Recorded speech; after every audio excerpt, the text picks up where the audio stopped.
Assalamualaikum warahmatullahi wabarakatuh. Waalaikumsalam warahmatullahi wabarakatuh. Bismillahirrahmanirrahim.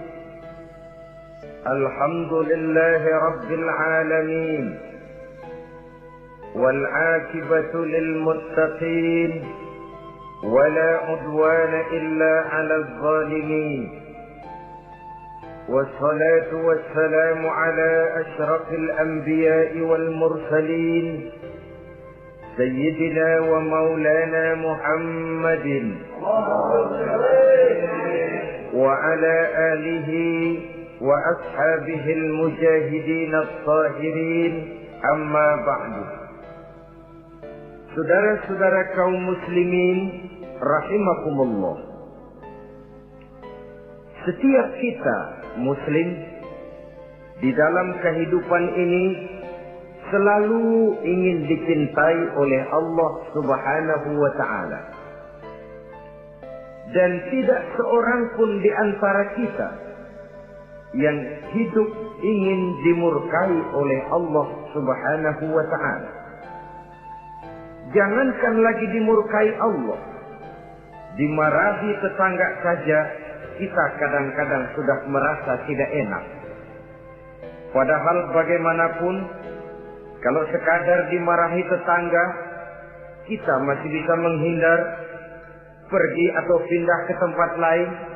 Tahun depan kita kembali lagi, barangkali sudah bisa berdamai.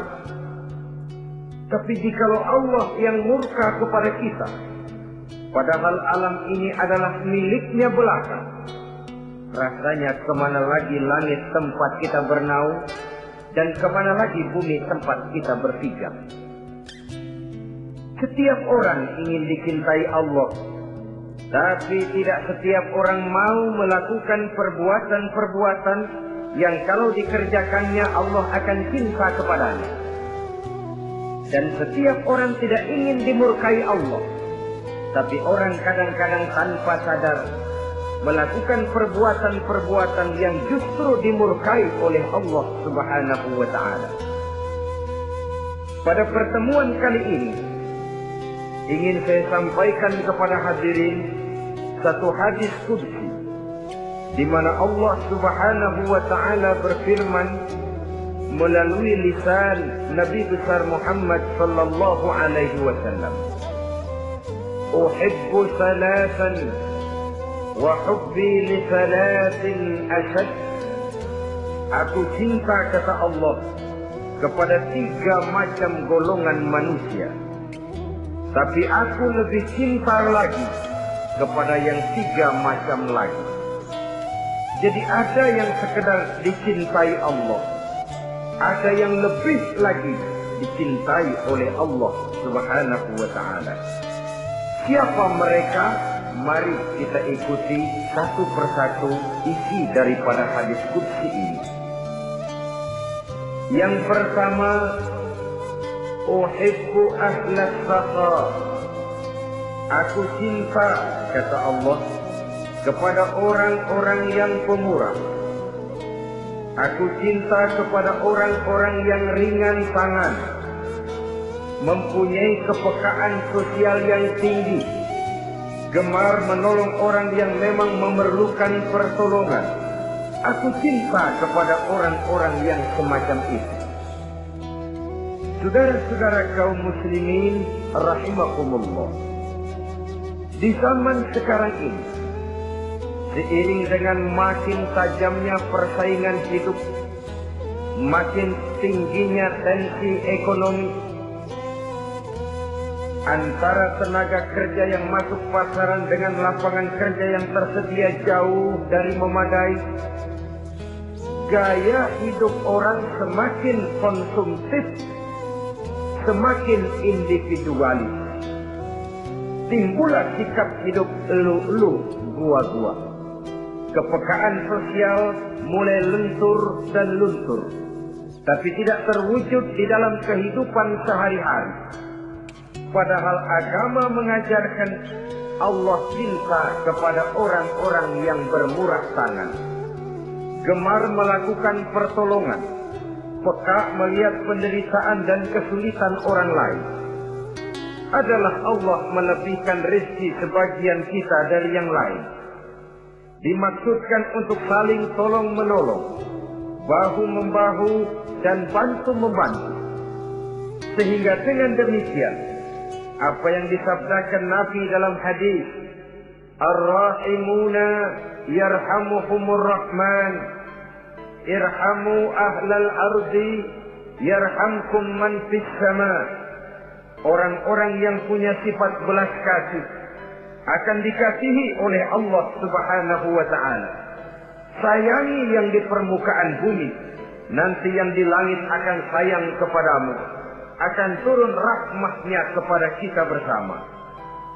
Alangkah nikmatnya kehidupan ini, jikalau yang berkuasa menyayangi yang lemah lalu melindunginya, jikalau yang alim menyayangi yang awam lalu membimbingnya, jikalau yang kaya menyayangi yang miskin lalu mengulurkan tangan memberikan bantuannya, akan terciptalah rahmat dalam kehidupan.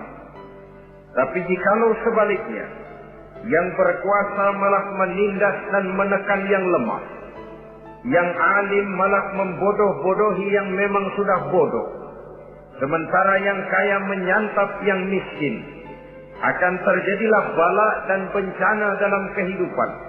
Bukan lagi rahmat yang turun, melainkan azab akan menimpa kita secara keseluruhan. Begitulah, terdapat tirai halus yang memisahkan kita dari konsep ajaran agama kita yang luhur. Agama mengajarkan yadul ulya khairun min yadi sufla, bahwa tangan di atas lebih baik daripada tangan yang di bawah.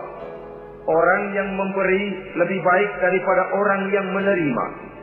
Tapi yang kita praktekkan, kita selalu berada pada posisi tangan di bawah, menjadi umat yang manja, yang lemah, padahal bukan tidak punya potensi, tapi mungkin karena kita tidak pandai menginventarisir potensi. Kadang-kadang ada panitia pembangunan masjid, membangun masjid, meletakkan batu pertama sekaligus jadi batu terakhir. Setelah itu la yamutu wa la yahya, hidup tidak kelihatan geraknya, mati pun tidak ketahuan kuburannya. Masjid impoten, pesantren terbengkalai, majelis taklim terlunta-lunta, rumah sakit Islam tak kunjung selesai. Tidak adakah orang Islam yang kaya? Banyak. Tidak adakah orang Islam yang punya posisi kunci, posisi basah, posisi menentukan? Banyak. Secara jujur kita harus berkata, yang belum banyak ialah yang mau berbuat atas nama dan demi kepentingan agamanya. Kita juga bukan tidak punya potensi. Kita tidak pandai menginventarisir potensi untuk kepentingan dan kemaslahatan kita bersama. Saudara-saudara kaum muslimin rahimakumullah. Dengan demikian, kita bisa lihat dalam kehidupan sehari-hari di masjid misalnya. Itu kalau hari Jumat kadang-kadang kita sengaja mau berangkat sholat Jumat tidak bawa uang. Maka yang paling lancar di masjid, kotak. Saudara boleh lihat kotak itu. Dari sudut ke sudut hampir tidak pernah macet. Lancar betul jalannya. Sekali macet, kotak. 50. 100. Wajar kalau masjid-masjid kita lalu impoten. Bagaimana akan mengadakan kegiatan kalau tidak ada dana? Oleh karena itu pada kesempatan ini saya ingin mengetik, berbahagialah kita jikalau oleh Allah Subhanahu wa ta'ala diberikan kepercayaan berupa titipan, wa mal malu wal banuna illa wada'i'. Harta dan anak-anak tidak lain satu titipan dari Allah Subhanahu wa ta'ala. Dan pada satu saat titipan itu akan diambil oleh yang empunya. Allah cinta kepada orang-orang yang pemurah. Allah akan memberikan balasan yang berlipat ganda. kalau saudara bersedekah kepada anak yatim, bukan si yatim itu yang akan membalasnya. Kalau saudara membantu pembangunan masjid, bukan panitia masjid yang akan memberikan ganjarannya. Kalau saudara membangun pondok pesantren, bukan kiai yang punya pesantren yang akan memberikan balasannya. Allah Subhanahu wa ta'ala melalui jalan yang tidak kita sangka-sangka, melalui jalan yang dalam istilah Quran disebut min haitsu la yahtasib, melalui jalan yang tidak pernah kita hitung, kita sangka sama sekali, jalan gaib yang hanya Allah saja yang maha tahu. Sebaliknya, wa hubbi lil faqir as-sakhi asad, kata Allah, aku cinta kepada orang-orang yang pemurah, tapi aku lebih cinta lagi kepada orang-orang miskin yang pemurah. Orang kaya pemurah, Allah cinta. Orang miskin pemurah, Allah lebih cinta. Kenapa?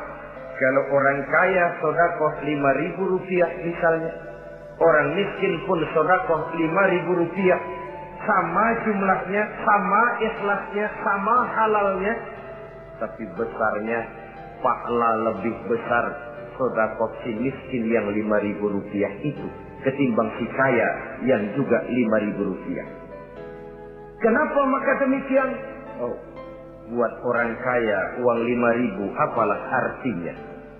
Tapi buat si miskin, untuk jumlah 5.000 itu dia harus peras keringat, banting tulang, pergi pagi, pulang sore, kaki jadi kepala, kepala jadi kaki. Tapi kok dia berani bersedekah sejumlah sedekahnya orang kaya. Ini yang dinilai oleh Allah Subhanahu wa ta'ala. Saudara-saudara kaum muslimin rahimakumullah, sifat inilah yang dahulu dicontohkan oleh baginda Rasul. Bahkan apa yang beliau sedekahkan kepada orang lain biasanya adalah sesuatu yang lebih baik dari apa yang beliau pakai sendiri. Watak ini yang diikuti oleh generasi sahabat.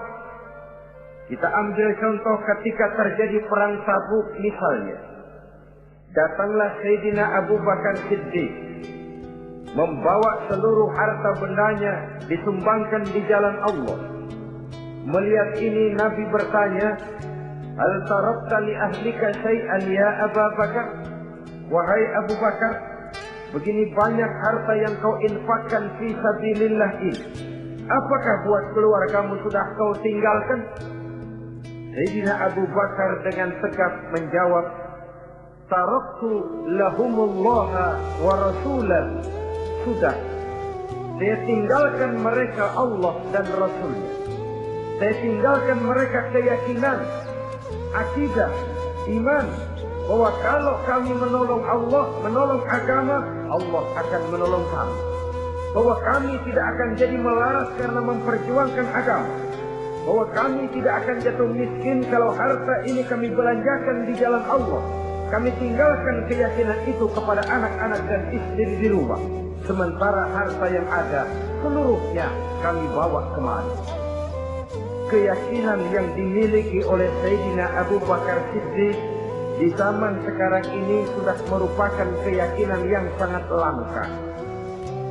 Kita belum yakin benar akan kebenaran janji Allah, sehingga dengan demikian timbullah keraguan-raguan. Apa iya kalau saya belanjakan uang ini di jalan Allah akan ada balasannya? Apa iya kalau uang ini saya gunakan untuk melaksanakan ibadah akan datang balasannya? Padahal dalam hadis qudsi Allah menjanjikan, ana inda dhanni abdi bi. Aku ini, kata Allah, bagaimana menurut persangkaan hambaku saja kepadaku. Kalau dia sangka baik, insya Allah baik datangnya. Kalau dia sangka tidak, aku bagaimana menurut sangka hambaku kepadaku. Itulah sebabnya dalam segala hal kita harus husnuzan, berbaik sangka kepada Allah Subhanahu wa ta'ala. Saudara-saudara kaum muslimin rahimakumullah.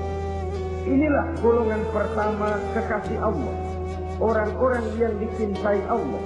Orang-orang yang pemurah, yang sadar bahwa harta hanya sekadar titipan dari Allah Subhanahu wa ta'ala.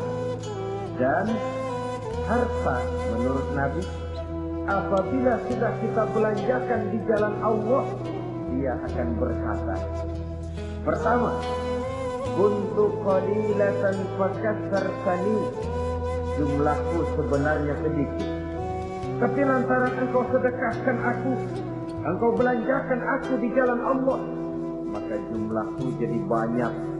Kau sedekah 1.000, dibalas 7.000, dikali 10, dikali 100, masih ditambah wallahu yudha'ifu liman yasha. Allah melipat gandakan pahala kebajikan dari orang-orang yang dikehendakinya. Yang kedua, harta itu akan bicara lagi. Kuntu faniyatan fa'abqaitani. Aku ini sebenarnya fana, tidak kekal, berubah, relatif dan temporer, sirna oleh pergeseran masa dan pertukaran waktu. Tapi lantaran engkau sedekahkan aku, engkau belanjakan aku di jalan Allah, maka nilaiku jadi kekal, akan mendampingi engkau sampai di hadratullah azza wa jalla di akhirat nanti. Jadi harta yang kita tumpuk-tumpuk, yang kita sangka akan mengekalkan kita sampai tidak akan miskin 7 keturunan, dengan segala macam cara kita tempuh, dia bukan harta yang kekal. Yang kekal, yang kita belanjakan di jalan Allah Subhanahu wa ta'ala. Itu milik kita yang benar-benar akan kita nikmati. Yang ketiga, harta itu akan berkata lagi, kunta harisi fal ana sirtu harisaka. Dahulu kamulah yang menjaga saya, tapi sekarang setelah saya sedekahkan, setelah engkau sedekahkan aku, setelah engkau belanjakan aku di jalan Allah, bukan engkau lagi yang jaga aku, kata si harta, akulah yang akan menjagamu. Di dunia orang yang rajin sedekah, sedekahnya itu menolak bala, terhindar dari segala bencana dan musibah. Sementara di akhirat, sedekahnya itu akan menjadi dinding yang menjaga dia dari jilatan api neraka. Demikian harta yang sudah kita infakkan, kita belanjakan, kita sedekahkan di jalan Allah itu akan menjadi pejangga kita. Sehingga Nabi menyatakan, inna sadaqatal mar'il muslim tazidu fil umri wa tadfa'u maitatas su'i. Sesungguhnya sedekahnya seorang mukmin dapat menambah umur panjang dan menyelamatkan seseorang dari mati secara su'ul khatimah. Marilah kita melihat bahwa agama ini memerlukan kita, bahwa umat ini mengharapkan pengorbanan kita. Dengan segala kemampuan yang ada pada diri kita, mari kita menyadari bahwa harta kita yang benar-benar milik kita, sesungguhnya yang sudah kita belanjakan di jalan Allah Subhanahu wa ta'ala. Saudara-saudara kaum muslimin rahimakumullah, inilah golongan pertama.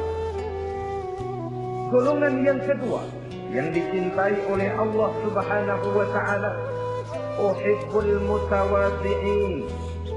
Aku cinta, kata Allah, kepada orang-orang yang rendah hati, orang-orang yang membawa ilmu padi, makin berisi makin merunduk, makin di puncak makin sadar akan kelemahan dan keterbatasannya. Aku cinta kepada orang-orang yang rendah hati. Adalah satu sifat dari Rasulullah Sallallahu Alaihi Wasallam yang diriwayatkan oleh Imam Abu Ja'far Al-Barzanji misalnya dalam rawi Barzanjinya, wa kana sallallahu alaihi wasallam syadidal haya'i wat tawab. Adalah Rasulullah Sallallahu Alaihi Wasallam seorang yang sangat pemalu dan sangat rendah hati. Tawadu, tidak melonjak menjadi angkuh dan sombong. Walaupun beliau adalah asraful anbiya wal mursalin, nabi dan rasul termulia, imamul muttaqin, imamnya orang-orang yang bertakwa, rahmatan lil alamin, diutus sebagai rahmat bagi seluruh alam. Tapi tawaduknya demikian luar biasa. Ketika beliau terusir dari Makkah, kita bisa membayangkan meninggalkan kampung halaman, meninggalkan keluarga yang berbeda akidah, hijrah ke Madinah. Tapi pada lain kesempatan, ketika beliau dengan bala tentaranya masuk ke kota Mekah, dan orang-orang kafir Quraisy yang kita kenal dalam peristiwa Fathu Makkah itu gentar hati mereka, sembunyi di dalam rumahnya masing-masing. Mereka masih ingat beberapa tahun yang silam, dikala Nabi Muhammad dan para sahabatnya dikejar-kejar, terusir dari Mekah hijrah ke Madinah. Sekarang Rasul kembali ke Mekah dengan segala keperkasaan bala tentaranya. Mereka berpikir, andai kata Muhammad mau saja membalas dendam, habis kita ini, habis tidak akan tersisa. Dahulu dia kita caci maki, dahulu dia kita usir, dahulu dia kita kejar-kejar untuk kita bunuh. Sekarang kita tidak berdaya. Muhammad dengan perkasa, dengan bala tentaranya yang gagah sekarang masuk ke kota Mekah. Apa yang harus kita lakukan? Mereka menunggu dan menunggu. Dan Nabi dengan gagah masuk ke kota Mekah bersama bala tentaranya. Apa ucapan yang pertama beliau lontarkan? Pembalasan dendam? Tidak. Mencari orang-orang yang dulu mengejar, memusuhi, mengancam akan membunuhnya? Tidak. Beliau tidak teriak-teriak, mana itu Abu Jahal, mana itu Abu Lahab, mana itu Abu Sufyan, mana itu dulu orang-orang yang memusuhi saya dan sahabat saya, ayo keluar kalau berani, ha? Tidak. Pidato ucapan pertama yang keluar dari bibir yang mulia itu sungguh di luar perkiraan kufar Quraisy. Apa jawab Nabi? Pidato Nabi, al-yawma yaumul marhamah. Tuan-tuan para Quraisy, tidak usah khawatir. Hari ini adalah hari yang penuh kasih sayang. Saya masuk ke kota Mekah semata-mata untuk menunaikan ibadah. Tidak akan ada balas dendam. Tidak akan ada pertumpahan darah. Siapa yang masuk ke Masjidil Haram dia aman. Siapa yang masuk ke Masjidil Haram dia tenang, tidak akan diganggu barang sedikit pun. Bersih hatinya dari balas dendam. Tidak ada watak untuk menunjukkan kepongahan pada beliau berada di puncak kejayaan. Tidak. Ini yang disebut sadidul haya wa tawadhu. Sangat rendah hati. Tidak melonjak menjadi angkuh dan sombong lantaran keberhasilan yang pernah dicapainya. Uhibbul mutawadhi'in. Aku cinta kepada orang-orang yang rendah hati. Makin berkuasa, makin rendah hati. Makin berilmu, makin rendah hati. Makin kaya, makin tawadhu.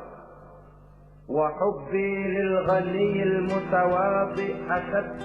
Tetapi kata Allah, aku lebih cinta lagi kepada orang-orang kaya yang rendah hati.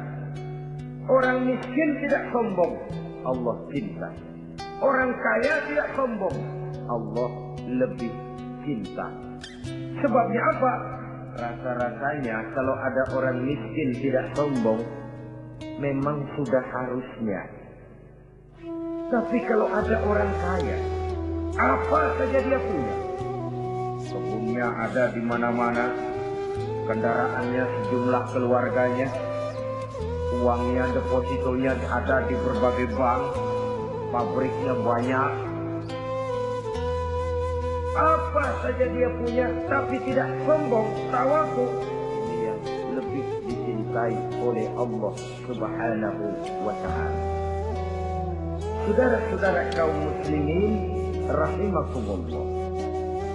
Oleh karenanya, hadis qudsi ini menanamkan kesadaran kepada kita bersama bahwa yang pantas untuk sombong hakikatnya cuma Allah saja.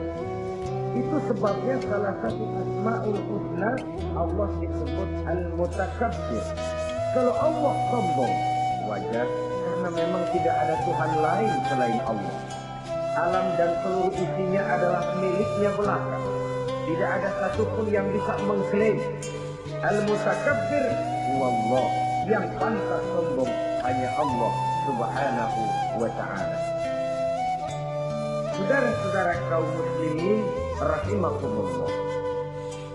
Yang ketiga, orang yang dicintai oleh Allah Subhanahu wa ta'ala, uhibbut taibin. Aku cinta kepada orang-orang yang bertaubat, kepada orang-orang yang apabila berbuat kesalahan dia segera sadar, dijadikannya kesalahan itu sebagai satu pelajaran untuk tidak diulanginya lagi pada masa yang akan datang. Adalah lebih baik kita mulai dari kertas yang kelabu, hitam sekalipun, kalau akhirnya akan menjadi lembaran-lembaran yang putih, ketimbang kita mulai dengan lembaran yang putih, kalau akan ditutup dengan lembaran-lembaran hitam, noda yang tidak berhapus. Allah Subhanahu wa ta'ala Maha Pengampun, Pengasih dan Penyayang. Ia akan memaafkan segala perbuatan yang bersifat salah dari hamba-hambanya, asalkan tidak diulanginya lagi. Manusialah yang sering kejam, membiarkan dirinya larut dan hanyut diseret arus dosa. Ia sadar itu satu kesalahan, tapi tidak berupaya untuk menyelamatkan dirinya sendiri. Apakah itu berupa yang namanya judi, minuman keras, menipu orang lain, durhaka kepada kedua orang tua, jahat kepada tetangga, suka memfitnah orang lain. Dibiarkan dirinya hanyut di dalam lembah dosa tanpa upaya penyelamatan sama sekali. Atau kadang-kadang mengulur waktu. Nanti saja sudah tua-tuaan taubatnya. Padahal waktu tidak pernah main-main. Uhibbut taibin. Aku cinta kepada orang-orang yang mau bertobat. Wa hubbi lisabit taib asad. Tapi aku lebih cinta lagi kepada orang-orang muda yang mau bertaubat. Apabila orang tua bertaubat, Allah cinta. Anak muda bertaubat, Allah lebih cinta. Dalam usia mudanya, di mana darah masih mengalir dengan panas, sejuta khayal dan keinginan masih bersemi di dalam benaknya, dia sanggup blokir semua itu, disalurkannya di jalan Allah. Allah cinta sekali kepada orang-orang semacam itu.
Saudara-saudara kaum muslimin rahimakumullah. Kalau tadi sudah saya jelaskan 3 golongan orang-orang yang dicintai Allah, yakni para kekasih Allah. Orang-orang yang pemurah, gemar memberikan pertolongan. Kemudian yang kedua, orang-orang yang rendah hati. Dan yang ketiga adalah orang-orang yang suka bertaubat. Maka kemudian hadis qudsi ini dilanjutkan oleh Allah Subhanahu wa ta'ala dengan menjelaskan lawanan dari 3 golongan tadi. Kalau 3 golongan tadi adalah orang-orang yang dicintai Allah, maka 3 golongan yang berikutnya adalah mereka yang dibenci, dimurkai oleh Allah Subhanahu wa ta'ala. Siapa mereka? Jumlahnya juga 3, lawanan dari yang 3 tadi pertama. Yang pertama, saudara-saudara, abghadul bukhala. Aku benci, kata Allah, kepada orang-orang yang bakhil, orang yang kikir, orang yang diberikan amanah berupa harta, lalu tidak tersentuh hatinya melihat kesulitan dan penderitaan orang lain. Tetangganya meratap dan merintih kelaparan, sementara ia dengan tenang berpangku tangan. Padahal ada kelebihan rezekinya. Ia tahu kesulitan orang lain, tapi ia tidak berusaha mengulurkan tangan memberikan bantuan. Kenapa seseorang bisa terjebak ke dalam penyakit bakhil bin kikir alias pelit seperti ini? Oleh karena harta benda dunia itu sudah berakar kuat di hatinya. Tidak mau lepas lagi ia dari sana. Tidak mau berpisah ia dengan harta itu walau sedikit jua pun. Dan memang para ulama sufi mengajarkan, orang kaya itu ada 2. Ada orang kaya hakiki, ada orang kaya majazi. Orang kaya hakiki, orang kaya sebenarnya adalah orang yang kaya hatinya. Luas cakrawala pandangannya, terbentang nuansanya, tidak cuplik melihat karunia yang diberikan Allah dalam kehidupan ini.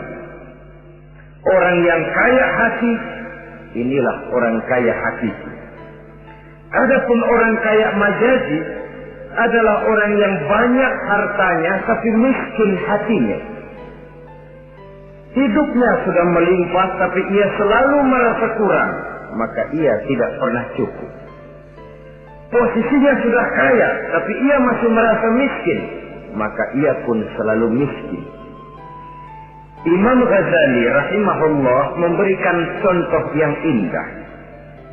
Perjalanan hidup manusia sama dengan naik kapal laut yang besar menuju pulau bernama akhirat, mencapai pantai surga bahagia. Kapal ini akan singgah di satu pulau bernama dunia.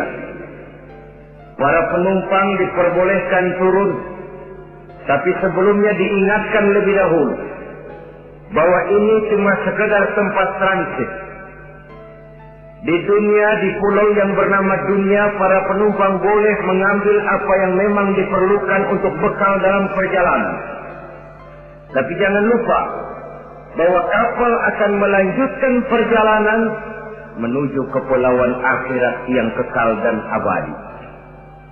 Maka turunlah para penumpang ke pulau yang bernama dunia ini. Macam-macam tingkah lakunya ketika mereka menjejakkan kaki ke pulau dunia. Ada yang tetap sadar kepada pesan nakoda. Dia turun ke pulau yang bernama dunia, yang hijau, ranau, indah, memikat, mempedaya, mempesona. Tapi ia tetap sadar, ini cuma tempat transit. Ini cuma tempat persinggahan sementara. Bukan ini tempat yang akan saya tuju. Kapal akan segera berangkat. Saya harus bersiap-siap. diambilnya apa yang diperbolehkan di pulau bernama dunia sebagai bekal menuju perjalanan akhirat, dan setelah itu dia segera kembali ke kapal untuk melanjutkan perjalanannya. Ada pula penumpang yang lalai. Ketika turun ke pulau bernama dunia ini, ia lupa kepada pesan sang nakoda. Ia terpedaya oleh hijau ranaunya kepulauan dunia. Ia tersikat oleh gemerlapnya kehidupan dunia. Sibuklah seluruh waktunya untuk mengambil segala yang ada di kepulauan dunia ini. Ia menyangka bahwa ia sudah sampai kepada tujuan yang sebenarnya. Dikala peluit kapal berbunyi, pertanda kapal akan segera berangkat, rupanya baru sadar dia bahwa ini bukan tujuan yang sebenarnya. Ia berusaha kembali ke kapal, walaupun masih bisa ikut naik kapal, tapi sayang tempatnya sudah ditempati oleh orang lain. Inilah contoh dari orang-orang yang kehidupan dunia telah melalaikan mereka daripada tujuan akhirat. Yang lebih celaka adalah nasib penumpang ketiga. Mereka yang tertinggal sama sekali di kepulauan dunia ini. Mereka lah orang-orang kafir, orang-orang munafik, orang-orang musyrik. Bagi mereka surgalah dunia ini. Bila kehidupan dunia berakhir pula lah surganya sampai di situ.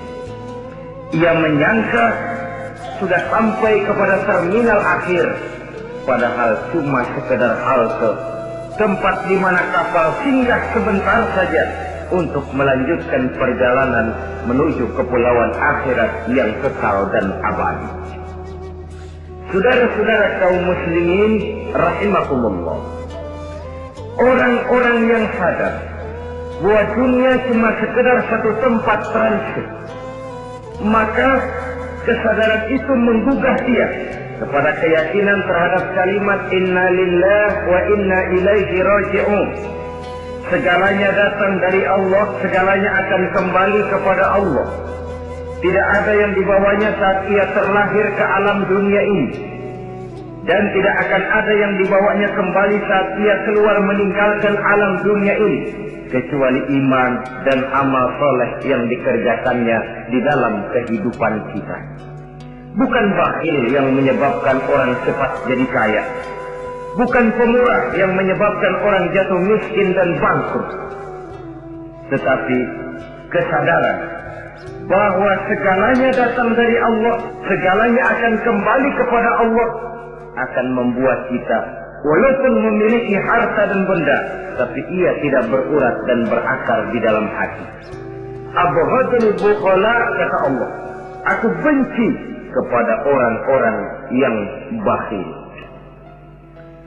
Kadang-kadang jangankan untuk orang lain, untuk kepentingan agama, dirinya sendiri saja tidak bisa menikmati kekayaannya. Kaya dia sebenarnya, tapi dia tidak sadar akan kekayaannya. Lebih celaka lagi, dia tidak tahu untuk apa kekayaan itu akan dipergunakan. Lahirnya mazhab materialisme, hidup serba cukup, serba ada, seperti yang kita lihat di negara-negara yang makmur, di Eropa bagian barat misalnya. Keluarga-keluarga jet set yang akhirnya bingung karena kebanyakan harta. Kalau kita di timur umumnya bingung karena tidak punya harta.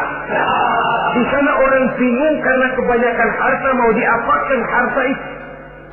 Akhirnya timbullah gaya hidup yang aneh-aneh, membentuk klub-klub nudis terlepas dari pergaulan dunia ramai, bergerombol tidur di goa-goa, padahal rumahnya macam istana, kamarnya 37, ada kolam renang, ruangan ber-AC, kemana pergi mobil sejumlah keluarga, dari merek-merek yang mewah, keluaran mutaakhir.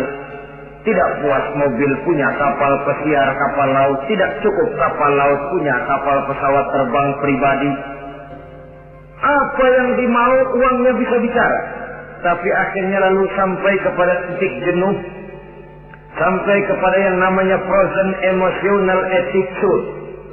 Dan sikap bakhil inilah yang pada akhirnya mendorong seseorang untuk sampai kepada tingkat yang disebut tamak, rakus, serakah. Dan mental semacam ini tidak hanya membahayakan bagi pribadi yang punya watak, tapi juga bagi lingkungan, bagi masyarakat, bahkan dalam skopnya yang luas, bagi pertumbuhan suatu bangsa, bagi pertumbuhan suatu negara. Sikap-sikap tamak, rakus, serakah, mau menang sendiri, mau kuasa sendiri, mau basah sendiri, mau kaya sendiri, persetan dengan orang lain, adalah sikap-sikap yang tidak saja bertentangan dengan ajaran agama kita, tapi juga bertentangan dengan falsafat dasar kehidupan bangsa kita, yakni Pancasila. Saudara-saudara kaum muslimin rahimakumullah, lawanannya kemudian Allah menyatakan, wa bughdi lil ghaniyil bakhil asad. Aku benci kepada orang yang bakhil, tapi aku lebih benci lagi kepada orang-orang kaya yang bakhil. Kalau orang miskin pelit, barangkali masih orang berkata pantaslah dia itu pelit, miskin. Tapi kalau kaya, bakhil, kaya, pelit, rasanya orang menyayangkan. Apa saja dia punya, tapi bakhil, pelit, tidak sadar bahwa itu adalah amanah Allah yang satu saat akan dimintakan pertanggungan jawab di padang mahsyar nanti. Inilah golongan pertama yang dibenci oleh Allah Subhanahu wa ta'ala. Golongan yang kedua, abghadul mutakabbirin. Aku benci kepada orang-orang yang sombong. Baik sombong oleh karena kekuatan, wewenang, jabatan. Baik sombong oleh karena ilmu pengetahuan, skill, keahlian, kemampuan. Baik sombong oleh karena harta benda dan kekayaan. Sombong dalam segala bentuknya tidak disenangi oleh Allah Subhanahu wa ta'ala. Inilah yang saya maksud tadi dengan membawa ilmu padi seharusnya. Semakin berisi, semakin merunduk. Sebab pepatah orang-orang tua kita bilang, air beriak tanda tak dalam, tong kosong bunyinya nyaring. Orang belajar silat kalau baru dapat 2-3 jurus memang genit, bukan main. Sesuatu yang barangkali sudah lumrah dalam kehidupan. Tapi yang diajarkan oleh agama, abghadul mutakabbirin, aku benci kepada orang-orang yang sombong. Al-Quran syarat dengan contoh-contoh baik dari perjalanan sejarah, baik dari perjalanan para hidup para nabi dan para rasul. Seluruhnya merupakan tampil, contoh dan ibarat bagi kita bersama. Fanzuru kaifa kana akibatul mukazzibin. Fanzuru kaifa kana akibatul mujrimin. Berjalanlah kamu di permukaan bumi, lihat bagaimana akibat yang diderita oleh para pendusta. Lihat bagaimana akibat yang diderita oleh para pembuat dosa, oleh orang-orang yang sombong, angkuh, congkak, dan takabur. Mereka satu demi satu mengalami kehancuran, tenggelam di perut sejarah. Kurang apa Fir'aun? Kurang apa Raja Namrud? Kurang apa Raja Abrahat? Tentaranya gagah perkasa, kekuasaannya luas, istananya megah dan besar, pengawalnya gentayangan di mana-mana, intelnya selalu siap siaga menjaga keamanan.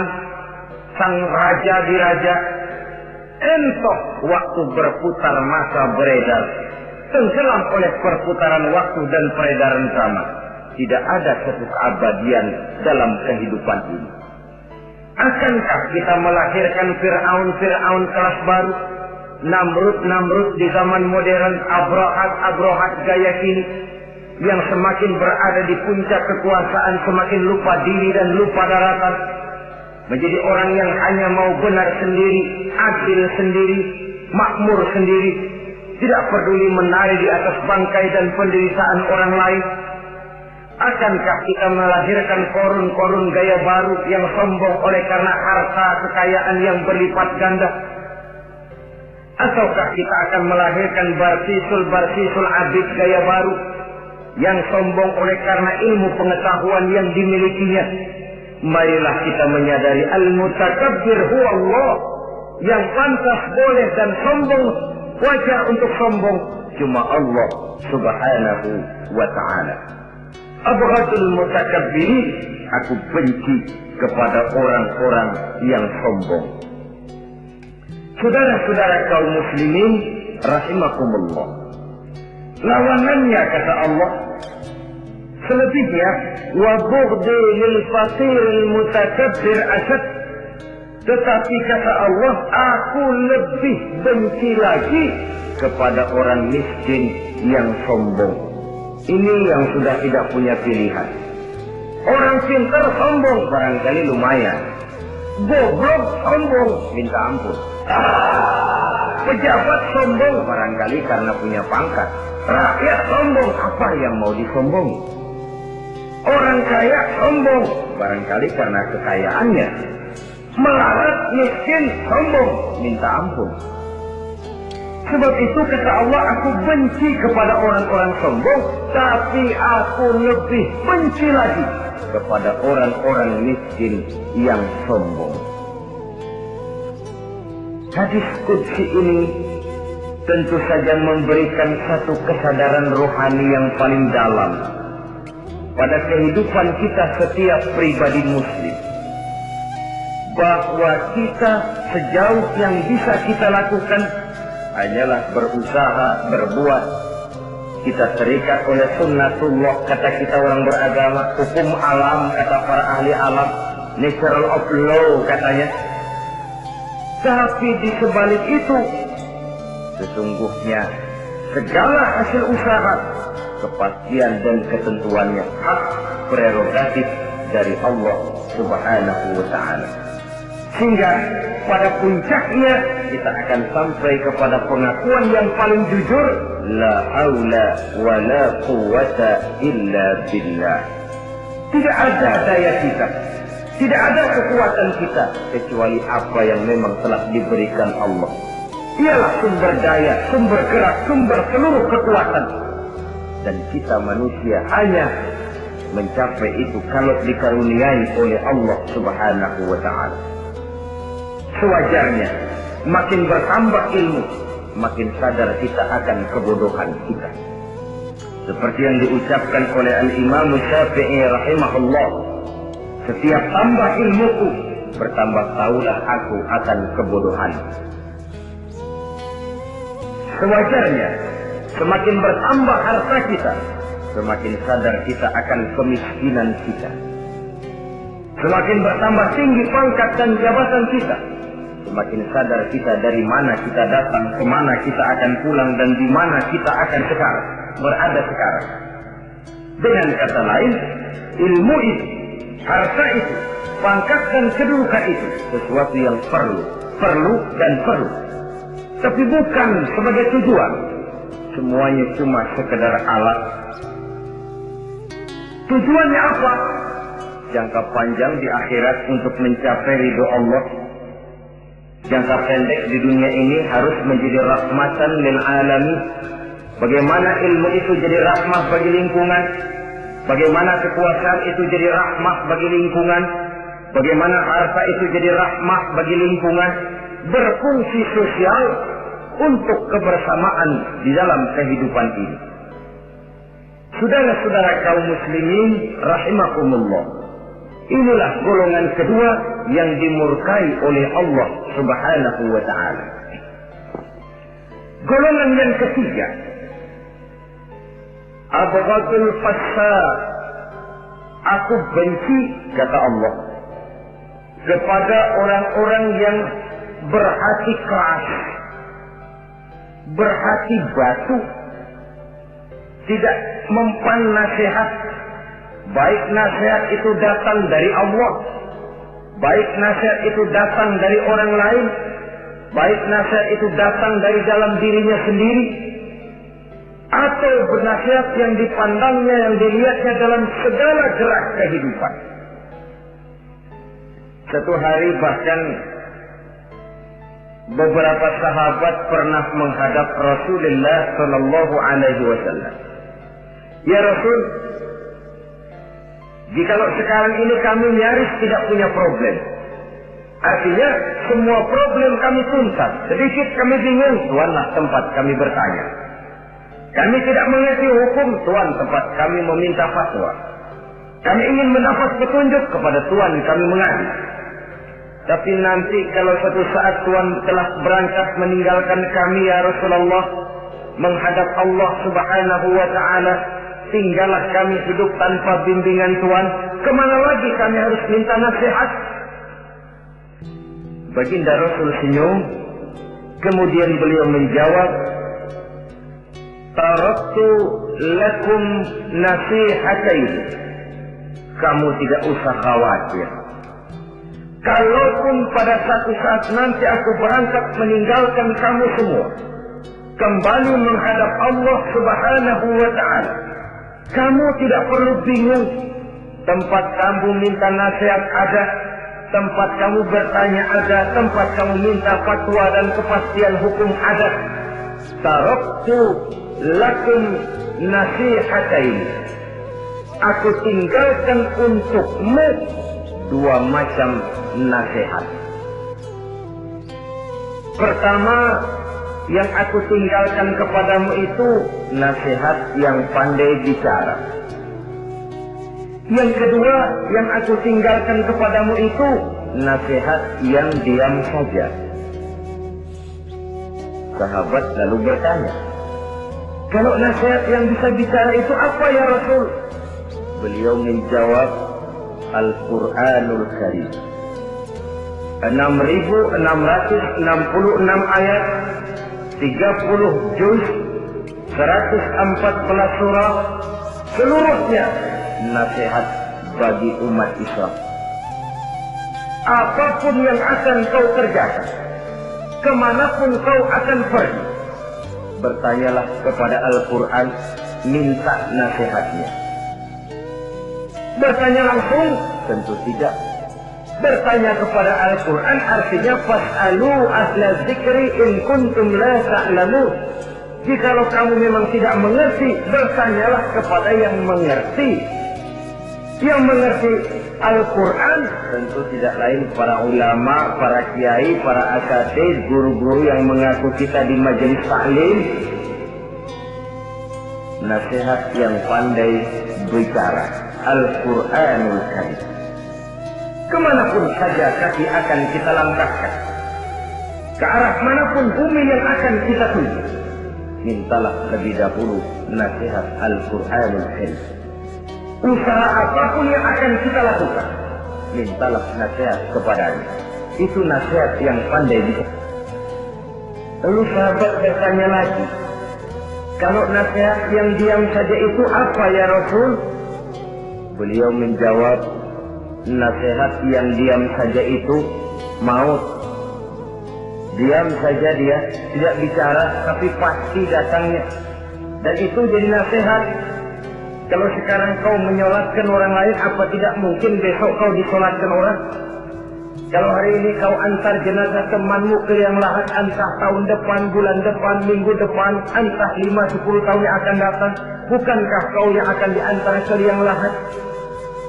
Kau tengoklah temanmu itu, matanya masih ada tapi sudah tidak sanggup lagi melihat. Jangankan melihat, digerakkan saja pun sudah tidak bisa. Telinganya belum kemana-mana tapi sudah tidak mampu lagi mendengar. Kakinya masih cukup tapi sudah tidak mampu untuk dipakai berjalan. Tangannya masih ada tapi tidak ada lagi yang bisa dipegangnya. Apa yang kurang kalau sudah demikian? Kau tumpuk harta kekayaan untuk 7 turunan, kau sangka kau tidak akan mati karena itu. Kau ingin selalu berada di puncak padahal hidup ini mendaki dan menurun. Ini seluruhnya merupakan nasihat. Orang yang hatinya keras, tidak mempan nasihat yang datang dari Allah, Quran dan mau. Nasihat yang datang dari orang lain, kadang-kadang diberikan nasihat, lebih pandai dia berkilah, lebih pandai dia berkelit, lebih pandai dia berjawab. Orang yang memberi nasihat baru bicara satu, dia sudah 10. Nasihat yang datang dari orang lain tidak juga bisa menyentuh hatinya. Atau nasihat yang timbul dari dalam dirinya sendiri. Kulit yang mulai berkerut, uban yang mulai bertabur, gigi yang permisi satu demi satu. Itu kan seluruhnya merupakan nasihat. Tapi orang yang hatinya keras, kasar, istilah kita barangkali sudah kulit badak, muka tembok, kuping kebo, masuk dalam golongan khatamallahu ala qulubihim. Allah sudah tutup cap, Allah tempel hati mereka, tidak masuk lagi nasihat. Na'udzubillah summa na'udzubillah. Beruntung kita kalau oleh Allah ini diberikan hati yang lembut, peka, mudah menerima kebenaran, tidak tertutup terhadap kebenaran. Walaupun kebenarannya itu datang dari seorang budak yang hitam legam. Karena memang agama mengajarkan khuzil hikmata wa la yadurruka min ayyi wi'ain kharajat. Ambillah hikmah, ambillah kebenaran, tidak usah terlalu kau pedulikan dari mana sumbernya. Asal itu merupakan kebenaran, jadikan sebagai nasihat di dalam kehidupan. Saudara-saudara kaum muslimin rahimakumullah, rugi dan celaka kita kalau sampai diberikan hati yang keras, kasar, masuk dalam qaswatul qalbi, hati yang kasar, keras, tidak mempan nasihat apapun. Kalau kadang-kadang masuk telinga kanan, keluar lagi telinga kiri, tidak pernah singgah di lubuk hatinya walau sebentar sekalipun, tidak pernah transit, atau kalaupun transit seperti air di daun talas, mudah bergoyah ke kiri dan ke kanan. Allah benci kepada orang-orang yang hatinya keras. Selanjutnya, wa bughdil syaikhil fasik asad. Tapi kata Allah, aku lebih benci lagi kepada orang tua yang hatinya keras. Tua-tua keladi katanya, makin tua makin menjadi. Kalau ada anak muda bandel, nakal, setidaknya orang masih punya harapan. Masih ada orang berkata, ya doain aja dah, mudah-mudahan dia makin dewasa, makin lurus jalan hidupnya, makin benar langkahnya, makin sadar rasa keagamaannya. Masih ada ucapan seperti itu. Tapi kalau sudah tua malah makin gila, orang sudah habis harapan.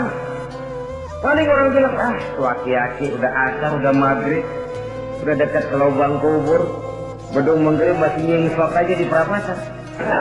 Saudara-saudara kaum muslimin, habis rasanya harapan orang. Aku benci kepada orang yang hatinya keras, tapi aku lebih benci lagi kepada orang tua yang berhati keras. Kenakalan remaja dibenci Allah, kenakalan orang-orang tua lebih dibenci oleh Allah Subhanahu wa ta'ala. Saudara-saudara kaum muslimin rahimakumullah, semoga kita termasuk ke dalam golongan orang-orang yang